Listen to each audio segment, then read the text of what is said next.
अन्नदाता। पग पग पर है संग तुम्हारे अन्नदाता। लहू किसानों का बन के पसीना सींचता है धरती का सीना। मेहनत का तेरी हक दिलवाने, नई तकनीक नई खोज बताने। पशुधन को गुणवान बनाना, पौध सुरक्षा को सिखलाना, खेती के सब गुर समझाने, भारत का सरताज बनाने। आठों पहर है संग तुम्हारे अन्नदाता अन्नदाता। नमस्कार, मैं शालिनी आप सभी दर्शकों का अन्नदाता कार्यक्रम में स्वागत करती हूं। हर रोज की तरह कार्यक्रम में हम आज भी लेकर के आए हैं खेतीबाड़ी से जुड़ी हुई बहुत सी लाभकारी जानकारियां। तो चलिए सबसे पहले देखते हैं कि क्या है विशेष आपके लिए आज के कार्यक्रम में।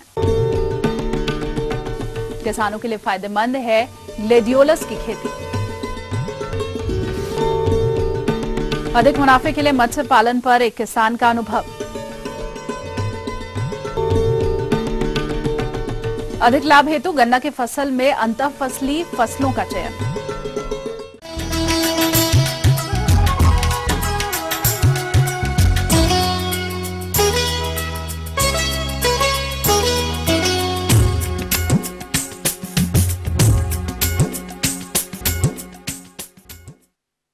हरियाणा और हिमाचल प्रदेश में हमारे जो भी किसान शरदकालीन गन्ना की खेती करने की तैयारी कर रहे हैं, तो अधिकतम लाभ लेने के लिए गन्ना की फसल में वो कौन कौन सी अंतःफसली फसलों को लगा सकते हैं और कौन कौन से प्रबंधन कार्यों को करना जरूरी है, इन्हीं सब बिंदुओं पर विस्तार से जानकारी दे रहे हैं एक कृषि वैज्ञानिक डॉक्टर अजय सेन चौधरी।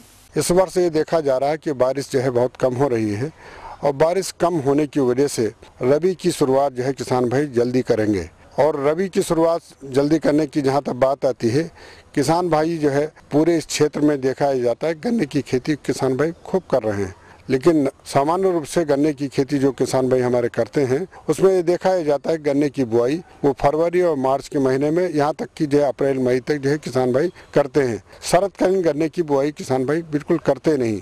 तो मेरा ये सुझाव है किसान भाइयों से कि अगर शरदकालीन गन्ने की अगर बुआई करेंगे तो देखेंगे कि जो है पैदावार उनको गन्ने से कहीं ज़्यादा जो है मिलेगी। और साथ साथ गन्ने की जो है फसल के दो लाइनों के बीच में सह फसली खेती या अंता फसल जिसको कहते हैं, उनको भी आप लेकर के ज़्यादा मुनाफा कमा सकते हैं। तो किसान भाइयों को चाहिए कि इस समय खेत की तैयारी करके ठीक ठाक तैयारी करके 15 सितम्बर से लेके अक्टूबर के माह के बीच में गन्ने के साथ अंता फसल की खेती को करना चाहिए। और इस मौसम में देखा गया है कि गन्ने की बुआई अगर इस समय अगर करेंगे किसान भाई, क्योंकि गन्ने की बुआई 3 फीट की दूरी पे लाइन से लाइन 3 फीट मतलब 90 सेंटीमीटर की दूरी पे करना है। और उन 90 सेंटीमीटर की दूरी की जो बुआई करेंगे उनके दोनों लाइनों के बीच के अंदर सह फसली खेती के रूप में आलू की फसल किसान भाई लगा सकते हैं।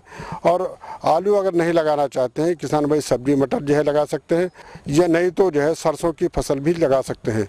इनमें जो फसलें हैं, आलू की जो फसल है, आलू की फसल में किसान भाइयों को ये ध्यान रखना चाहिए जो जल्दी खुदने वाली प्रजातियां हैं उनका चयन करना चाहिए। उसमें प्रमुख रूप से कुफरी सूर्या एक ऐसी किस्म है जो गर्मी को सहन करने वाली प्रजाति है और जिसमें ज्यादा तापक्रम पर उनका अंकुरण खराब नहीं होता, कुफरी सूर्या ले सकते हैं। इसके अलावा जो जल्दी खुदाई करने वाली किस्म है कुफरी अशोका, कुफरी अशोका भी 70 से 80 दिन के अंदर जो खुद जाती है। कुफरी सूर्या और उससे थोड़ा सा पहले खुद जाती है, 70 दिन पे खुद जाती है। इसके अलावा कुफरी जवाहर भी किस्म है, वो भी जल्दी खुदती है, वो 100 दिन का समय लेती है। कहने का मतलब यह है कि 2.5 से 3 महीने के अंदर के समय में आलू की जो है खुदाई है काश्तकार करके और बाजार में बेच सकता है। तो देखा जाता है कि आलू जैसी जो है अगर फसल अगर अंता फसल के रूप में लेंगे तो बीज की मात्रा जो पूरे 1 हेक्टेयर में लगनी है तो बीज की मात्रा भी आधी लगेगी। और रही बात उर्वरक का, आलू की फसल कभी भी उर्वरक का पूरा प्रयोग नहीं करती है, वो गन्ने की फसल को जो है मिल जाता है और गन्ना भी जो है बहुत अच्छा होता है आलू की अंता फसल के रूप में। इसी प्रकार से सब्जी मटर की भी खेती जो है काश्तकार भाई हमारे कर सकते हैं।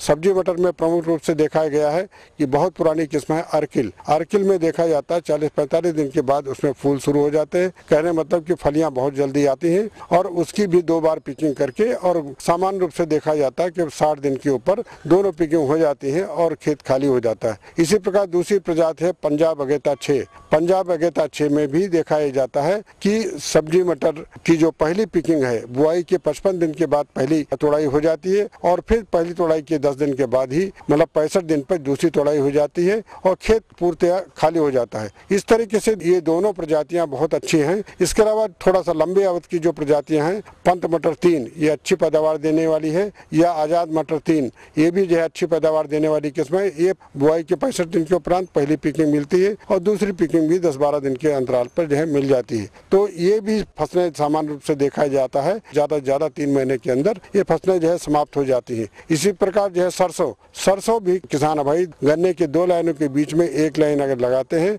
तो उनमें भी देखा जाता है कि पैदावार अच्छी खासी जो है सरसों की मिल जाती है। और सरसों भी सामान्य रूप से 2.5 से 3 महीने के अंदर पकने वाली किस्मों को जो है चयन करना चाहिए, जिससे ज्यादा जो है काश्तकार पैदावार ले सकते हैं। बस किसान भाइयों को ये ध्यान रखना चाहिए कि इस मौसम में जो भी आलू या मटर हम फसल लगा रहे हैं किसान भाई उनका बीज शोधन ठीक तरीके से करें। एक तो फफूंदी नाशक से मतलब आलू का जो है अगर बीज शोधन करने चल रहे हैं तो 1.5 ग्राम मात्रा कार्बनडाजिम की और 1 किलो बीज के हिसाब से नांद के अंदर या टब के अंदर 10 लीटर पानी अगर है तो 15 ग्राम जो है बावस्टीन को घोलना चाहिए। और फिर आलू के बीजों को ठीक तरीके से उसकी छटाई करने के बाद सड़ा गला अलग कर लें, बड़ा छोटा अलग कर लें। समुचित आकार का 25 से 40 ग्राम वजन का आलू का बीज लें और उसके अंदर 10-12 मिनट के लिए डिप रखें और फिर उसको छायादार स्थान पर जो है उसको फैला दें। जब अंकुरित होने लगे तो उसके ऊपर क्लोरोपाइरीफास नामक दवा जो आती है दीमक के लिए उसकी 5 से 7.5 ml मात्रा 1 किलो बीज के हिसाब से उसका स्प्रे कर दें,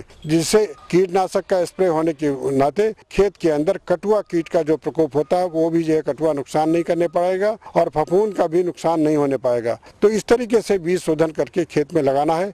इसी तरह से सब्जी मटर का भी बीज शोधन एक तो कार्बनडाजिम से करना है 1.5 ग्राम मात्रा 1 किलो बीज के हिसाब से और उसके बाद बीज जब ठीक तरीके से सूख जाए फफूंदी नाशक के उपचार के बाद फिर क्लोरोपाइरीफास का जो है भी स्प्रे 5 से 7.5 ml मात्रा 1 किलो बीज के हिसाब से उसके ऊपर स्प्रे करके और थोड़ा सा बीज जब सूख जाए फिर खेतों में बुआई करना चाहिए। इस तरह से बीज शोधन करके अगर खेत में अगर बुआई करेंगे तो अगेती फसल जो अंता फसल के रूप में गन्ने में अगर बुआई करने जा रहे हैं तो उसमें सफल काश्तकार हमारे होंगे और अच्छे से अच्छी जो है उनको पैदावार मिलेगी।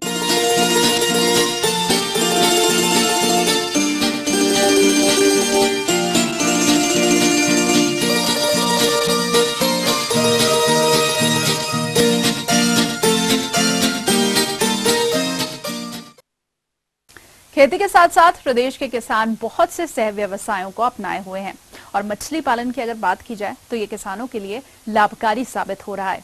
इसीलिए जो किसान भाई मछली पालन का व्यवसाय शुरू करना चाहते हैं तो सरकार द्वारा कितना अनुदान दिया जाता है और इसे शुरू करने के लिए कितनी राशि की जरूरत पड़ती है, इन्हीं सब बातों पर विस्तार से जानकारी दे रहे हैं हिमाचल प्रदेश के एक प्रगतिशील किसान मान सिंह ठाकुर।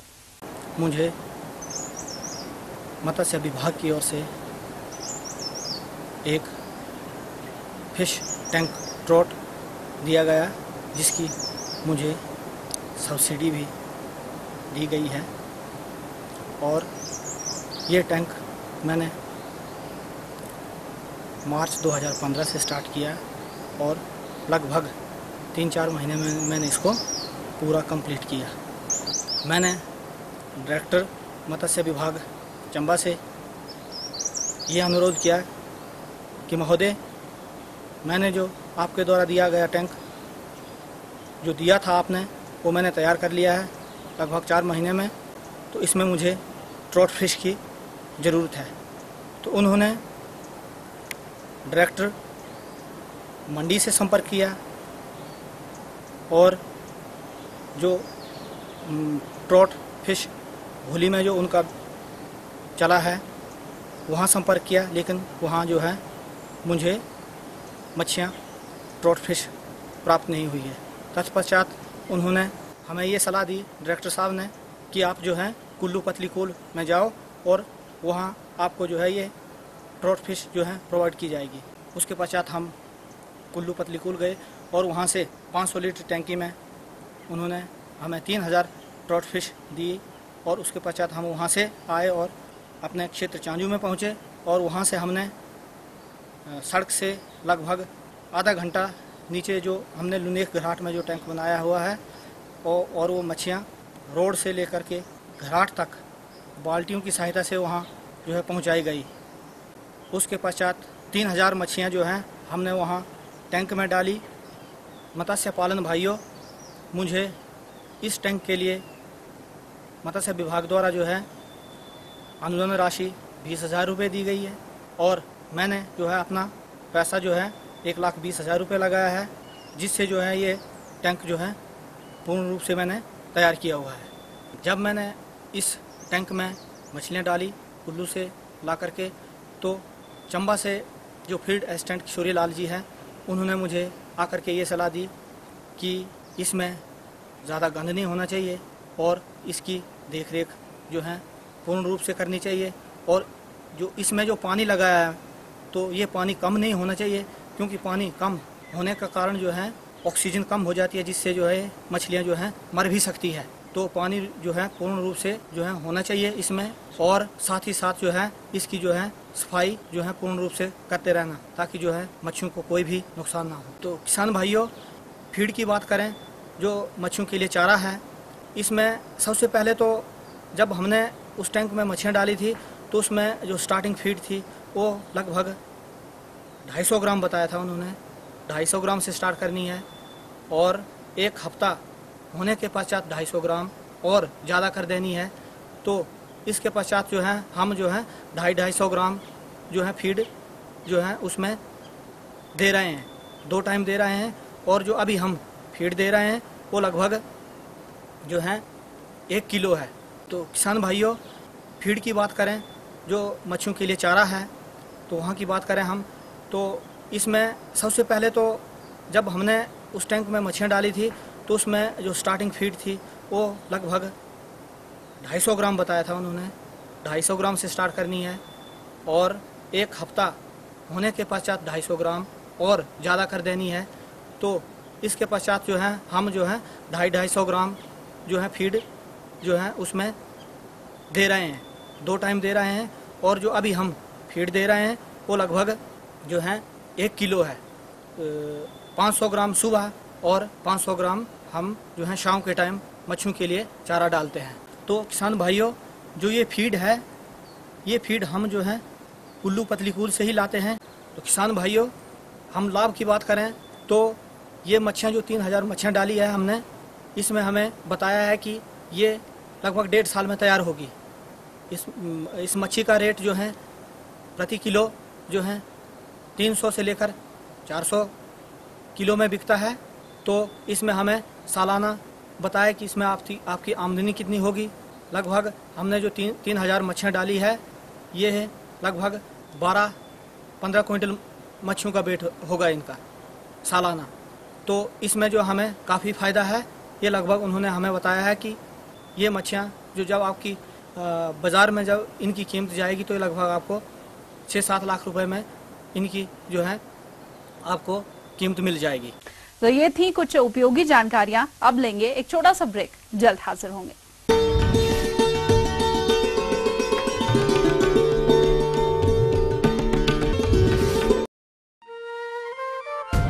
सेवन सिस्टर्स के नाम से मशहूर 7 राज्यों की माला, खूबसूरती में 4 चांद बना 8वां राज्य। यहाँ की संस्कृति, रूप रंग और बोलियां जुदा है, फिर भी एक है, भारत का नॉर्थ ईस्ट। 8 राज्यों के आम मुद्दों से जुड़े वास्तविक प्रतिरूप। जानिए नॉर्थ ईस्ट को और करीब से। इनसाइड नॉर्थ ईस्ट, हर रविवार दोपहर 3 बजे।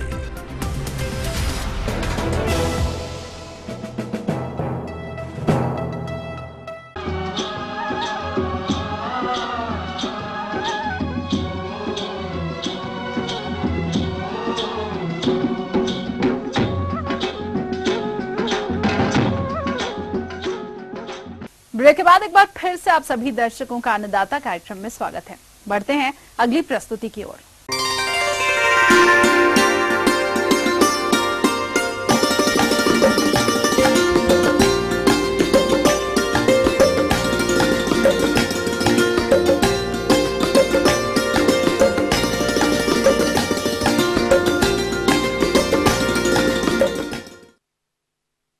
आजकल बाजार में दिनों दिन फूलों की बढ़ती मांग और इनसे मिलने वाले लाभ के कारण प्रदेश के किसानों का रुझान फूलों की खेती की तरफ बढ़ रहा है। और अगर बात की जाए ग्लेडियोलस की, तो ये बहुत अधिक लोकप्रिय है। इसीलिए जो किसान ग्लेडियोलस की खेती करना चाहते हैं तो इसकी बुआई करते समय कौन कौन सी बातों का ख्याल रखें, जानते हैं एक विषय विशेषज्ञ डॉक्टर ए.के. सिंह से। किसान भाइयों, मैं ग्लेडियोलस की खेती के बारे में बताऊंगा। ग्लेडियोलस की खेती जो है वो कंद से की जाती है और ग्लेडियोलस का बाज़ार में बहुत अच्छा मूल्य प्राप्त होता है और इसकी काफ़ी ज़्यादा डिमांड भी मार्केट में रहती है। इनको लगाने के लिए यह आवश्यक है कि पहले आप प्रजातियों का चयन करें। प्रजातियों में मुख्य रूप से आपको ये देखना है कि अलग अलग रंगों की प्रजाति की डिमांड होती है।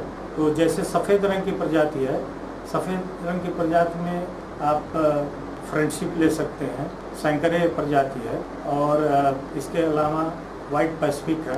पीले रंग की प्रजाति में नोवालक्स है और एल्डीबरान प्रजाति हैं। लाल रंग की प्रजाति में अमेरिकन ब्यूटी है, ज्वाला है और इसी प्रकार से आप प्रजातियों का चयन करें। और जैसे कुछ वाइन एंड रोजेस करके एक प्रजाति है जो कि गुलाबी रंग और सफ़ेद रंग मिला हुआ होता है। इन प्रजातियों की काफ़ी बाज़ार में मांग होती है और उपभोक्ता इसको काफ़ी पसंद करते हैं। तो पहले तो इसको मैं बता दूं कि ये जाड़े में लगता है और जाड़े में लगाने के लिए इसके बल्ब बाज़ार में उपलब्ध होते हैं। बाज़ार में जब आप बल्ब का चयन करने जाएं तो सबसे पहले ये देख लें कि आपकी प्रजाति कौन है। किसी अच्छी नर्सरी से आप इसकी प्रजाति लें और जब आप इसके बल्ब लेते हैं तो उसमें बल्ब का चयन करने में ये आप ज़रूर ध्यान रखें कि बल्ब का वज़न जो है वो कम से कम 25 से 30 ग्राम का हो और सुडौल बल्ब हो और उनका साइज़ जो है अगर आप व्यास देखें तो कम से कम 3.5 से 4 सेंटीमीटर का व्यास हो। ऐसे कंद अगर आप ले करके बुआई करेंगे तो उसमें फूल अच्छे आएंगे, उसमें कलिका डंडिका जो होती है, स्पाइक जिसको बोलते हैं, वो अच्छी आएंगी और उनका मार्केट में अच्छा आपको धन अर्जन होगा। तो मुख्य रूप से इसकी जो तैयारी करते हैं, इसकी बुआई जो है वो खेत को आप अच्छी तरह से तैयार कर लें और 1 हेक्टेयर में तकरीबन 20 ट्राली गोबर की खाद के हिसाब से मिला दें। और इसमें जो रासायनिक खादों का प्रयोग होता है उसमें नाइट्रोजन 300 किलोग्राम, फास्फोरस 200 किलोग्राम और पोटाश 200 किलोग्राम की मात्रा दी जाती है। तो खेत की तैयारी के समय गोबर की खाद की पूरी मात्रा, नाइट्रोजन की आधी मात्रा, फास्फोरस और पोटाश 200 किलोग्राम तीनों मिला करके डालें और खेत की तैयारी कर दें। खेत की तैयारी करने के बाद आपको पूरे खेत को छोटी छोटी क्यारियों में बांटना होगा।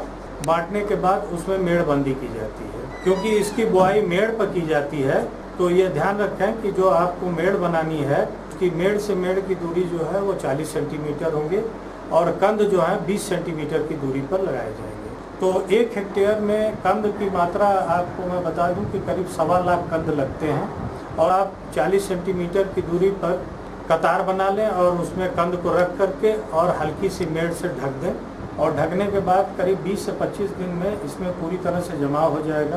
बीच में आप अगर देखते हैं कि नमी कम है तो नालियों में सिंचाई करें। इसके बाद जब पत्तियां निकल जाती हैं उसमें से जमाव हो जाता है तो उसमें 1 महीने के बाद बची हुई नाइट्रोजन की मात्रा डालें और साथ में पुनः नाली से मिट्टी उठा करके मेड़ पर डाल दें। उससे 2 बातें होंगी, एक तो जमे हुए पौधे को सहारा मिलेगा और दूसरी बात है कि मिट्टी चढ़ जाने के बाद कंद का विकास अच्छा होगा और पौधे की बढ़वार अच्छी होगी।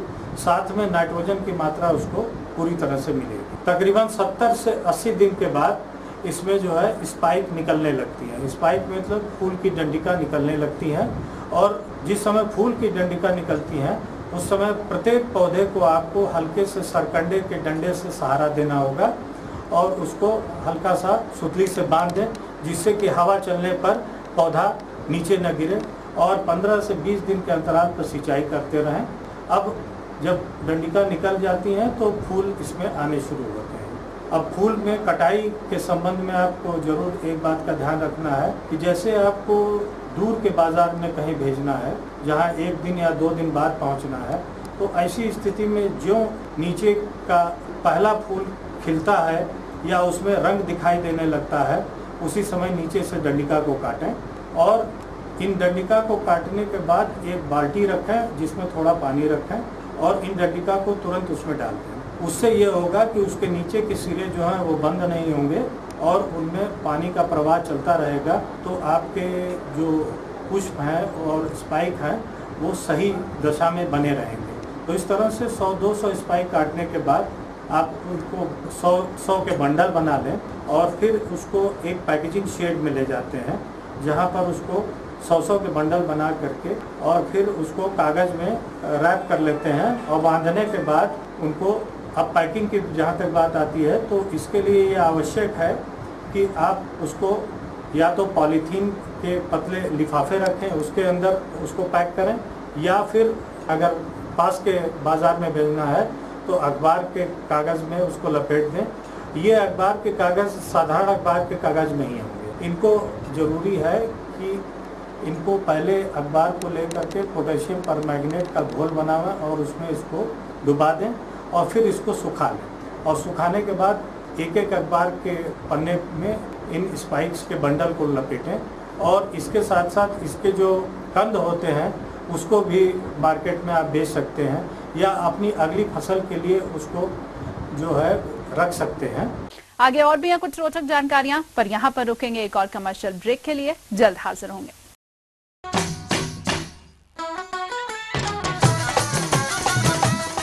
बात हरियाणा की, न्याणा की, स्याणा की, गांव की हो या शहर की, मंत्री की हो या संतरी की, हर छोटी बड़ी खबर देखिए आपकी अपनी बोली में। देखिए मारी बोली मारी खबर हर रोज शाम 6 बजे।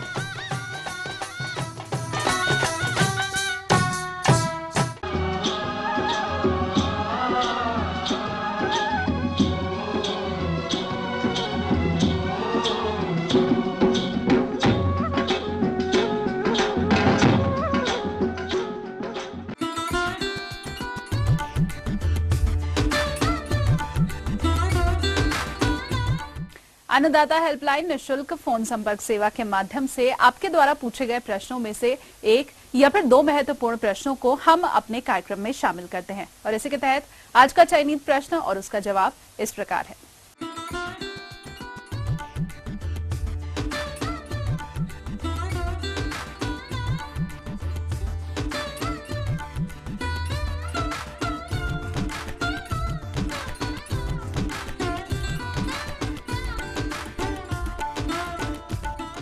जैसे जैसे गर्मी बढ़ेगी और उसकी जो ग्रोथ है वो कम आती है या अप्रैल मई में उसकी ग्रोथ नहीं आती, तो इसके लिए वो क्या है कि रिचके की फसल बोएं तो उससे गर्मियों में भी उसको हरा चारा मिलता रहे। तो रिचके की खेती कैसे किसान करे उसके बारे में कि रिचका एक चारे की महत्वपूर्ण दलहनी फसल है। अच्छी जल निकास की सुविधा युक्त, अच्छी जल धारण क्षमता वाली दोमट मिट्टी सर्वोत्तम रहती है। खेत की तैयारी मिट्टी पलटने वाले हल से एक जुताई करके फिर 1 या 2 बार देशी हल या हेरो चलाना, जिससे फिर 3 या 4 बार देशी हल या जो बखर होता है कुल्पा जिसको बोलते हैं, इससे अच्छी जुताई करके खेत को एकदम समतल कर देना चाहिए और भुरभुरा बना लेना चाहिए। अब इसके लिए बीज की मात्रा, रिचके के लिए 15 से 16 किलो बीज प्रति हेक्टर आवश्यकता पड़ती है और 25 से 30 सेंटीमीटर की दूरी पर लाइनों में बुआई कर देनी चाहिए। और अक्टूबर से नवंबर के मध्य का समय बुआई के लिए सबसे अच्छा माना गया है। रिचका अगर पहली बार बोया गया है तो रिचके के साथ कल्चर का प्रयोग करना जरूरी होता है। कल्चर उपलब्ध नहीं हो तो अपन जिस खेत में पहले रिचका बोया उसकी ऊपर से मिट्टी की परत लेके उस मिट्टी को 30 से 40 किलो मिट्टी लेकर बीज में मिला देना चाहिए। अमर बेल के जो बीज होते हैं वो पानी नमक के घोल में हल्के होते हैं तो तैर के ऊपर आ जाएंगे, फिर उनको ऊपर को हटा दें और जो आपका ओरिजिनल बीज बचेगा उनको अपन बरसीम और रिचके का उनको अपन खेत में बोने में काम ले सकते। खेत को तैयार करते समय 20 से 25 टन प्रति हेक्टर की दर से गोबर या कंपोस्ट खाद खेत में अच्छी तरह मिला देना चाहिए। और अंतिम जुताई करते समय खेत में 20 किलोग्राम नाइट्रोजन, 80 किलोग्राम फास्फोरस प्रति हेक्टर की दर से मिला देनी चाहिए। उन्नत किस्में, आजकल रिचके की अनेक उन्नत किस्में बाजार में उपलब्ध है। गर्मी के दिनों में 10 या 12 दिन के अंतर से तथा सर्दी के मौसम में 20 से 25 दिन के अंतर से हल्की सिंचाई करते रहना चाहिए।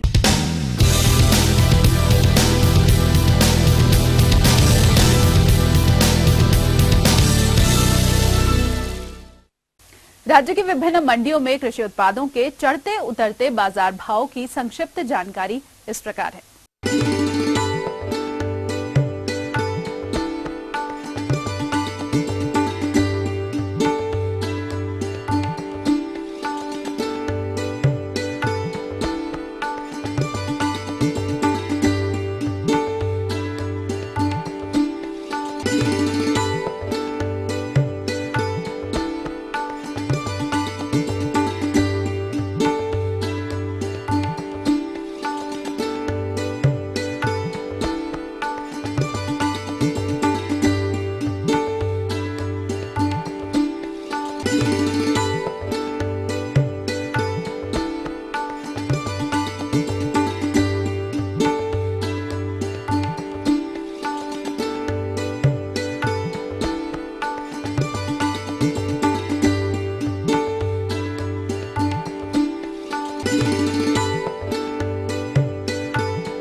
और आइए अब देखते हैं कल दिखाए जाने वाले कार्यक्रम की मुख्य झलकियां।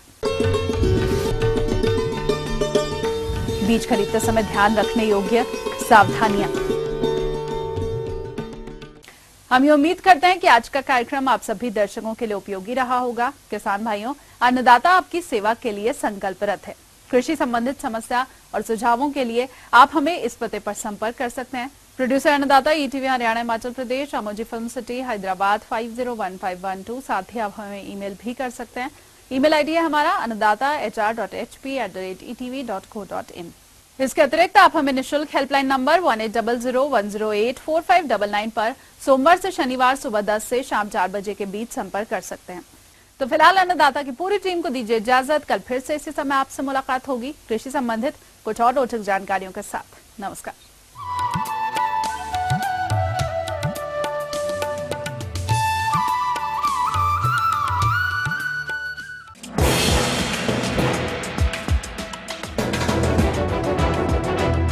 आप देख रहे हैं ईटीवी न्यूज हरियाणा हिमाचल प्रदेश, खबर ही जीवन है।